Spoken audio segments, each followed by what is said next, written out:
In America, we have this thing called Triple Crown, which is 3 major races, horse races, the Preakness, the Belmont Stakes, and the Kentucky Derby. And this is the Belmont Stakes, which is one of the longest of the 3 races. And if the horse wins all 3 races, it's called a Triple Crown winner. And this is in the 1970s.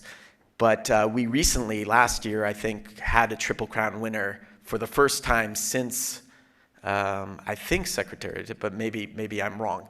But it's very difficult for a horse to do this. And this is the Belmont Stakes, kind of at the end, with the horse sort of ready to go. So let's play that, huh?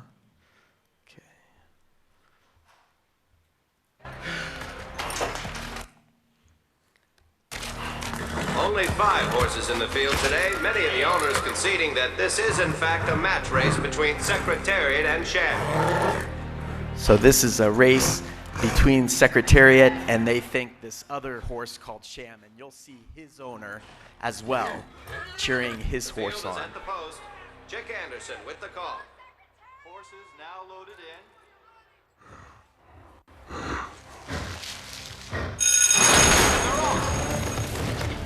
Secretariat surging from the gate.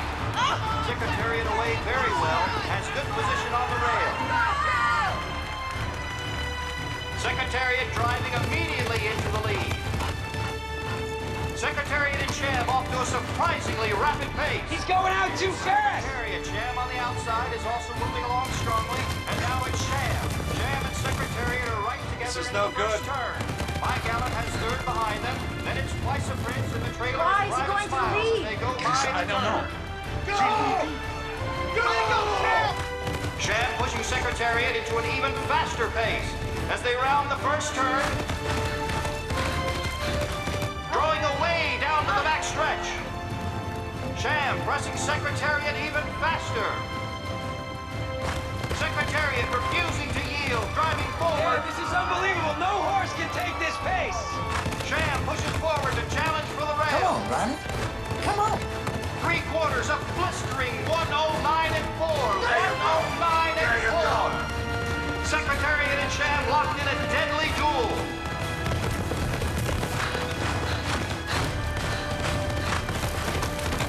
Then it's another 8 lengths back to Private Smiles, who's trailing the field. It's Secretariat and Sham. Oh man, this is a catastrophe. No, it's too fast. Turn, it's Secretariat. Let it run, Ronnie! Let it run! Sham and Secretariat pulling away at blazing speed. With a half mile still to run, Secretariat sprinting away. 4 lengths. 6. 9. 11. Entering the final turn, Secretariat is moving like a tremendous machine. That's impossible.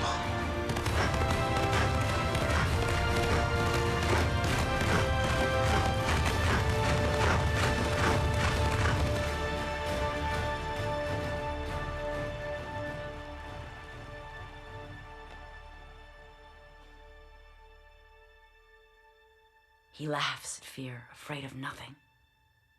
He does not shy away from the sword. He cannot stand still when the trumpet sounds.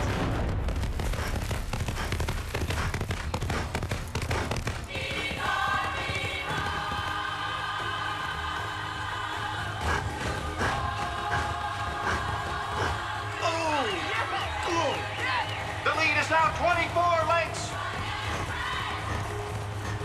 26 lengths. 28 and still surging. Ride him, Ronnie, ride him. Go away. Go away. Ronnie. Ronnie, don't fall off. There you go, Red.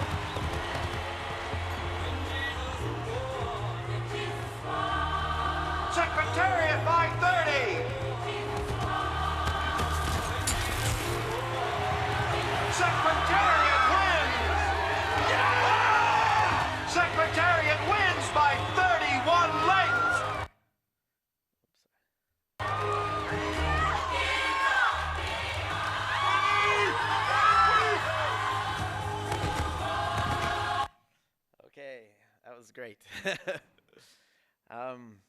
So this horse, Secretariat, they found out this horse has, that record for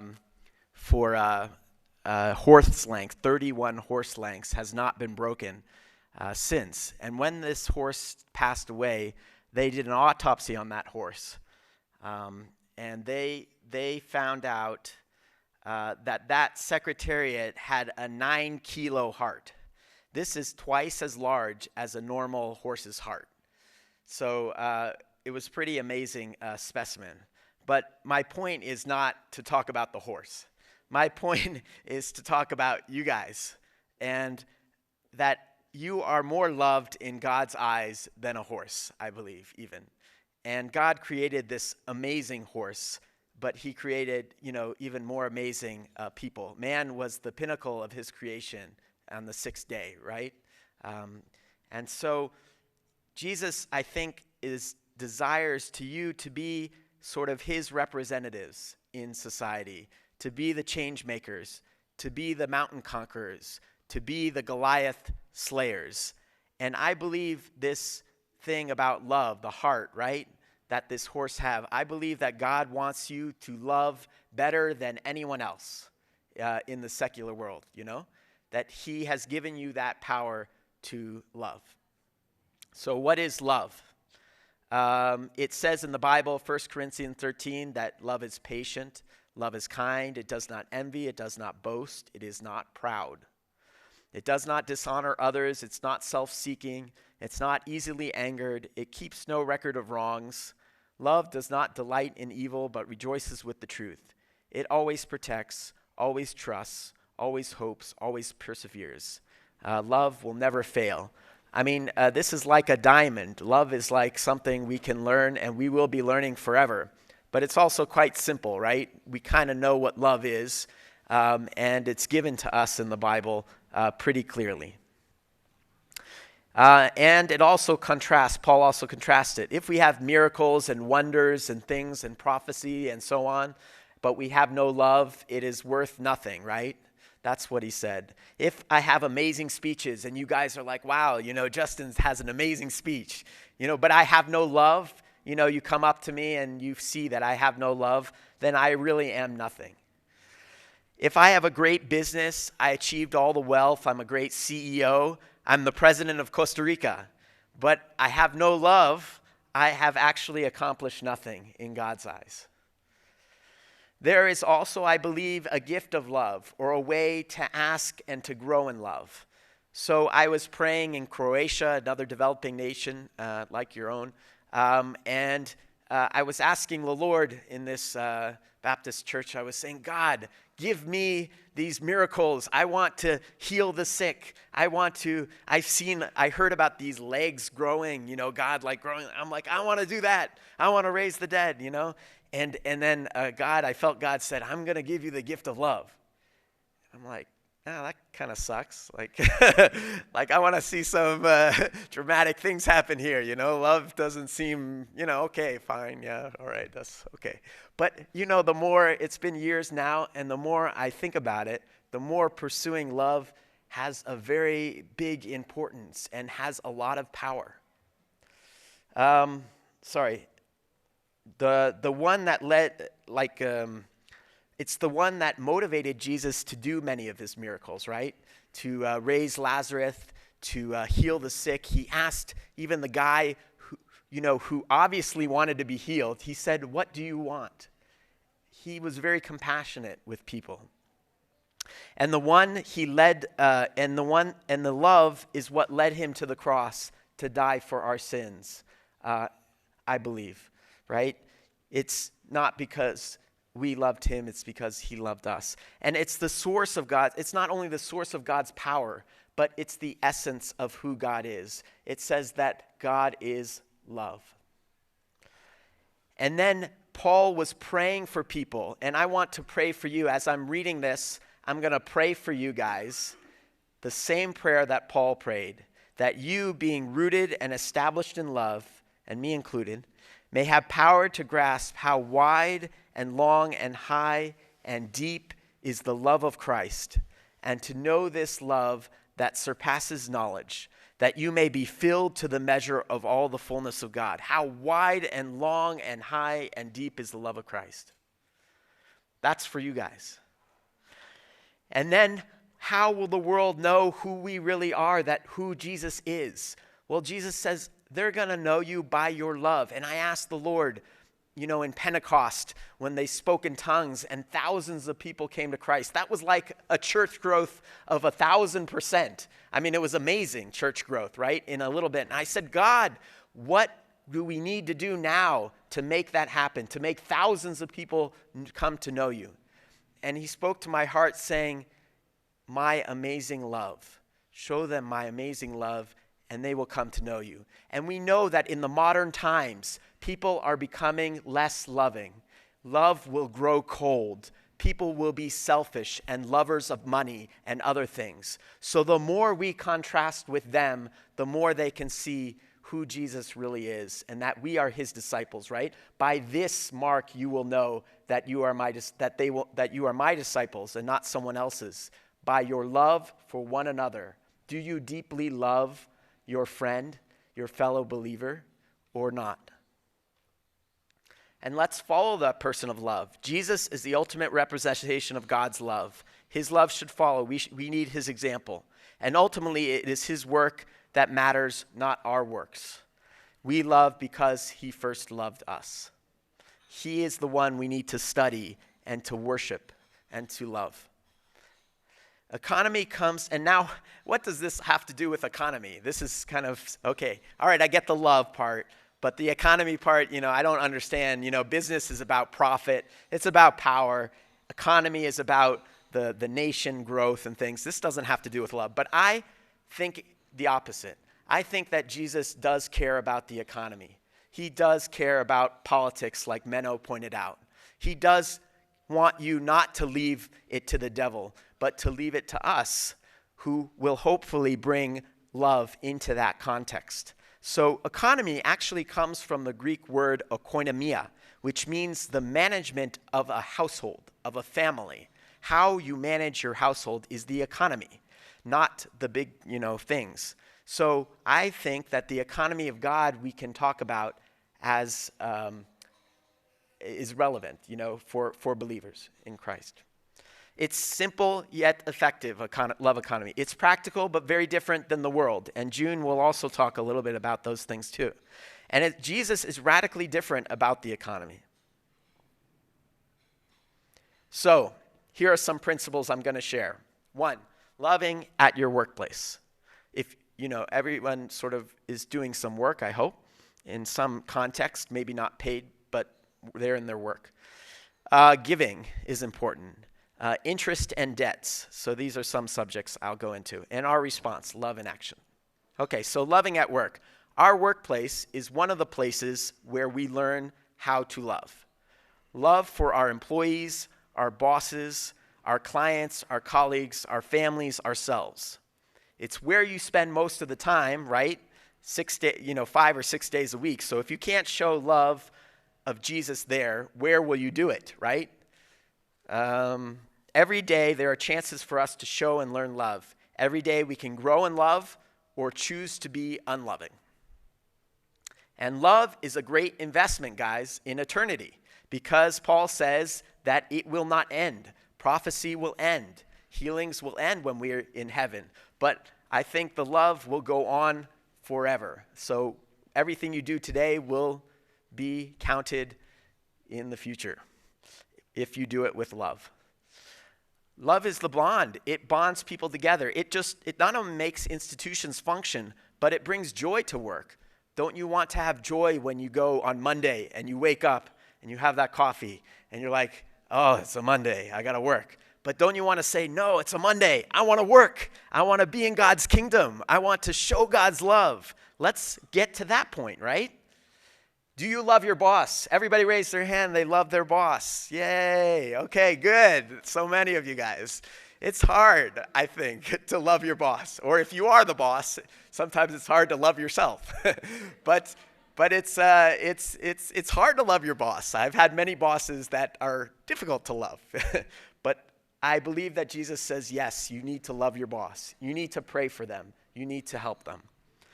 Respect them. Do you love your government? Everybody raise your hand who loves their government. Okay, good. There are some people that really do. That's excellent. But for the rest of us, maybe we don't have to complain so much. We can challenge them. Love is not saying we don't have to bring justice or anger to certain unrighteousness, but it is about praying for them and praying for peace and confronting our enemies, loving our enemies even, okay? Life is easier when there's love. I remember I had my exams, sharing that wonderful experience with Brent in my doctor exams. It was horrible. It was these professors were into torture. I don't know why, but it was very difficult. Maybe you can identify with me. But I had friends who were supporting me. I had my mom. I had God. I felt his presence so clearly during this difficult trial in my life. And I know many of you, maybe it's a sickness or an illness or difficult work situations or unemployment, but you can feel God's love and it makes it easier. It makes it easier to go through. So God bless us with more love. Okay, let's talk about giving. We all love to give, right? I mean, that should be a hallmark of ours. Generosity should be a mark of the believer. And the typical approach in the world is, it's kind of silly, right? My brother, who doesn't believe in Jesus, he says, I don't want to give to the poor. That's ridiculous. Or I don't want to give away money because I want to accumulate money. I want to be wealthy, right? So I don't want to give away money. How can you build an economy? But Jesus' approach is, no, this is the essence of the economy of the family, right? To be generous, to give out of what you have. And remember that if you're poor, that doesn't make it an excuse not to give. You have to give whether you're rich or poor. And in fact, if you're poor, you may have more power in your sacrifice. Because of the widow, remember the widow that gave just a few coins, and Jesus and all these people are giving out of the wealth, and Jesus says, that's the woman who gave the most. That woman gave the most, not that guy, because she gave all she had, and she sacrificed all she had. And Jesus said, this is the challenge I give to you, and a challenge I give to you. Be generous no matter how much money you have. And there's powerful examples in modern times. In the Korean church, in David Youngji Cho, who has maybe the largest Protestant church in the world now. But back in the 60s, South Korea was very poor. And the church was very in shambles. And he was asking people to give money to support that church to build it. And I'm not saying all church buildings should be built, but in this case, it seemed a good thing to have a place to do. So this old lady came up, and she had a bowl and she had chopsticks. And she gave it to David Youngji Cho, and she said, I don't need my chopsticks. I can eat rice with my hand. And I don't need my bowl. I can eat rice on a piece of paper. And people were crying because of their selfish hearts. And these business people who had much wealth started to give even more because they saw the power of this poor person. And I have a friend who they also know, who June and Brent also know. His name is Vuyani. And when he's a very poor from South Africa, and he was at my university. And one time he gave me a pair of nice pants that he owned. And that was maybe one of the most greatest gifts I've ever gotten. Because just I knew it was a sacrifice for him, and it was so loving that he gave it to me. So, and then Silicon Valley. Many people don't know that most Silicon Valley was nothing. That most engineers like June would have gone to the East Coast to work at MIT. But there was a professor at Stanford called Frederick Terman, and he didn't want his engineers to go to the East Coast after they graduated. So he said, here, Hewlett, Mr. Packard, I'm going to help you get money. And they started a business there, and he was helped to facilitate the building of Silicon Valley by his generosity. And there is power in giving. There's a promise. Give, and it will be given to you. A good measure, pressed down, shaken together, and running over will be poured into your lap. For with the measure I will be measured to you. Now, I'm not a prosperity preacher, but I believe that God cares about wealth, and he's not leaving that out. He's not leaving that out. If you give, it won't be just given spiritually to you. It will be given physically, I believe, as well, if you give. And I'm not talking about giving away, use wisdom, right, a little bit, and Holy Spirit. But give, be generous, I think. And maybe we need to talk about on a macro level, how do we give for society? Well, we give sometimes in the form of making our tax rate and figuring out what that taxes is going to be. I was amazed when I heard Menno said something very interesting, and I don't know if you catched it. He said, there are no poor people in Holland. And when I first heard this, because I was asking another Dutch politician, I was asking him about homelessness, and he said, actually, we really don't have this problem of homelessness. They have some, they have a few, but it's quite low. Am I right or not?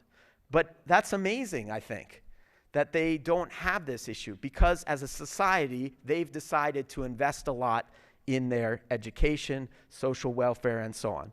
But this is something everybody has to sort of think together in a functioning democracy. What is better, to do for their things. But remember that sometimes this can have better benefits, less crime, better labor force, better culture if you invest in free education or free health or free libraries or so on. Society should be balanced and decide this together. Lending, interest, and debts. Okay, so now you may think, okay, what does love have to do with this? This is a little, I'm going to go out on a limb a little bit like this, okay, right? So the typical economic response is lend to only those you trust, right? That's the way the world thinks. I'm going to lend to my family, maybe. I'll lend to maybe a close friend, okay? But I'm going to expect something back for sure. They better return that money. I've even heard of families saying, they got to pay me with interest, my son or whatever. But if I lend money, that person should pay me back for interest, right? And on the national level, how does it work? Well, riskier people, poorer people, they should pay more interest, right? Because they're poor and they're more risky. So if I lend to them, obviously they should pay more. And countries that are more risky, they should have more on the bond market. They should have to, pay more to get money, right? More interest, higher interest rates. But Jesus is radically different. I think he says, forgive us our debts, right? He says, if you lend from who you expect repayment, what credit is that to you? Even sinners lend to sinners, expecting to be repaid in full. But love your enemies, do good to them, and lend to them without expecting to get anything back. What? ¿Cómo? ¿Sí loco? That's crazy. How many of you guys have lent to your enemies? Raise your hand. That's amazing. That's great. I don't think I have. How many have maybe lent to your friend, but then, kind of expected things back? Can we be honest here a little bit? Yeah, okay. So that's about where my love has been so far. But Jesus is challenges us to go later. Because what happens when you lend and you expect things back? Well, you create a relationship, a borrower-servant relationship, a master. Borrower is servant to the lender. It creates an unequal relationship, right? And especially if you hold something on that person, your friend is now, a little bit in your debt, right? And that's the way our society functions now. Governments are in debt. Individuals are in debt. We have a whole bunch of masters and servants out there. That just is the way that this is operating in the financial world. But Jesus says, look, I'll tell you something really cool. If you forgive your enemy the debts, they will come back and love you even more, right? The bigger debt is what's forgiven. This has a spiritual meaning as well, but also practical. Why does it work? Well, a friend in Croatia, I know he was in debt. He had lent money to a man in the car dealership. He had lent a lot of money. And that person started to avoid him. And that person was not paying it back. And at a certain point, he wrote up a contract and said, here, sign this and you will be forgiven everything. And the person started to weep because it had been such a burden on him. And he signed it and they became friends again. What happens when you loan or if you forgive an enemy? Maybe he becomes a friend. Maybe relationships are kept. Maybe you can lend to people who are outside of your family, like a fellow believer, to help them start a business without, trying to build society together.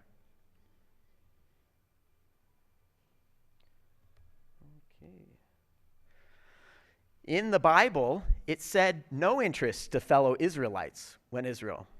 Loans to the poor were given without interest. In Nehemiah chapter 5, he was very angry at the nobility for giving interest at 1%, 1/100th. You are charging usury. You are charging excessive. You are charging interest. And there were no interest much in church history, actually. Esther Duflo is an MIT economist.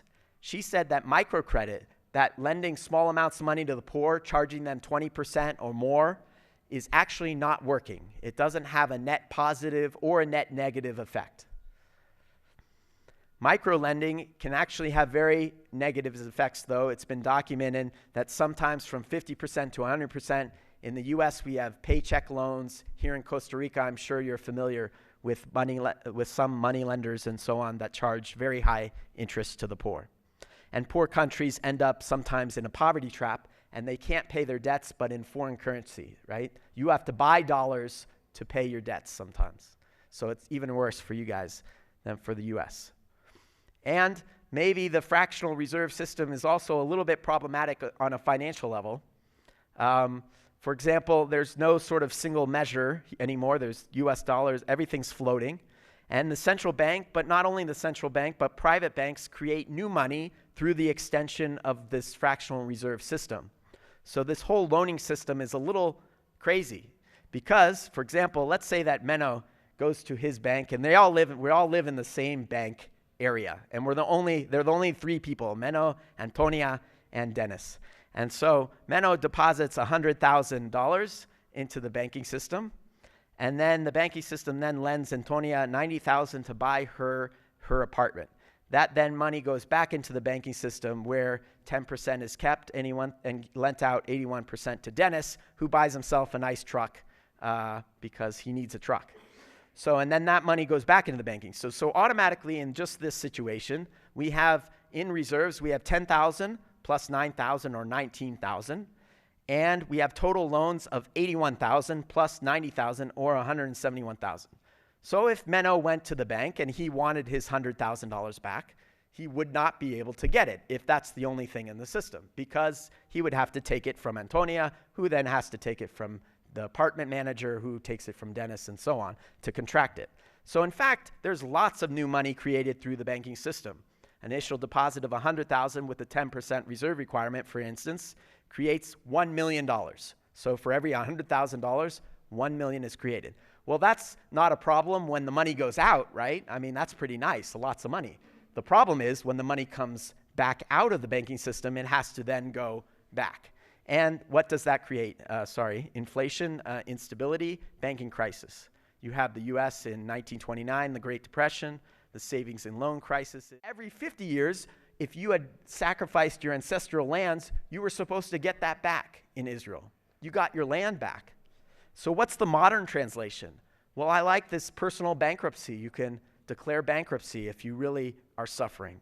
Maybe there's places for national bankruptcy, land reforms, or special help for the poor. And land reforms can be controversial how it's done, but you understand that maybe we can think differently. And there are some good examples of companies that have grown without debt, have grown out of their profits. Microsoft, Google, Apple, Walgreens, they're all debt-free or at least net surpluses, and they're companies. And there's a chain called In-N-Out Burger, a famous chain in California, and it's run by Christians on this principle of, private, building off the money that they have, not off of lending, which is a McDonald's kind of approach. And I believe that you will I'm like, what happened? I got ahead of myself. Okay, and Norway. You may think, wow, Norway's pie in the sky. Like, come on, Costa Rica, we're not Norway. But Norway is net surplus, and Costa Rica is beautiful. You have resources. You have amazing things that God could use to really grow it in a land. But are you thinking like Jesus? Are you taking a radical approach? Or are you kind of just in the society doing what they tell you to do. So, so here, what's my main conclusion here? Love in action. I believe that you are more loved in God's eyes than even Secretariat, that amazing horse, that one-time rare horse that had 2 times the heart, right? I believe that with Jesus, you will be change maker in this society. And I believe that you will race ahead of the pack, far, far ahead. You know? So what's some challenges and alternatives that we can use? Let's say no loans, right? The 100% reserves, equity markets. There was a Bank of Amsterdam that had 100% reserves. And no interest loans. Look, my wife's brother in Croatia, which is a developing country, received help from family and built his own house without the loans and bought the car without the loans, right? Don't buy what you can't afford. Don't buy the iPhone if you have to go into debt. Don't take the vacation if you maybe have to go into debt, okay? Think about it. Think about it more. Don't buy, what you can't afford. Budget, work, maybe start a business. Pray to the Lord. Maybe he's going to give you a great idea, technological idea. And build your relationships, your friendships. You never know when, they'll help you in times of need, right?